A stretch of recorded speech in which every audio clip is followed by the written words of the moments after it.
Can you hear me? Uh-huh. Okay, good. Well, I do like your stuff, but I'm not going to launch into a tirade. I do reject the Council of Nicaea, though. I think they came to the wrong conclusion.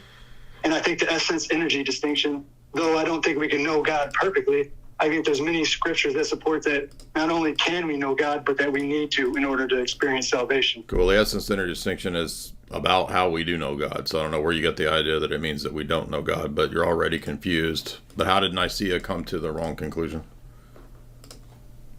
Multiple reasons. I would think that's more of it was a political discussion in which they gained power or unity of their kingdoms and what have you. Okay, and how do you know that's an assertion? What is the evidence or the proof of that assertion? Yeah, let's go. The writings of Eusebius changed. Lots of writers, theologians were persecuted if they didn't have the correct theology. No, hold on. Because hold on. So first of all, in regard to Eusebius is a church historian, and I did a talk with Inspiring Philosophy where we covered the first, second, and third century church fathers prior to Nicaea in about 2 hours worth of references to the Trinity. So are you saying that all of those are false? I'm saying most of them. A lot of the insertions that were added after the apostles had died were about the Trinity. Bart Ehrman does a lot about this. I'm not a follower. No, you're not. I'm talking about the apostolic church fathers and the post-apostolic church fathers. Yeah. So what is your evidence that you're saying that all of these are inserted when I've got dozens and dozens and dozens of it? The Trinity where it was inserted. There's multiple scholars who support this. That's an appeal. That's an appeal to authority, because I'm telling you right now that I can give you an hour-and-a-half talk just of citations about the deity of the Father, the Son, and the Spirit. So are all those fake? And you're quoting.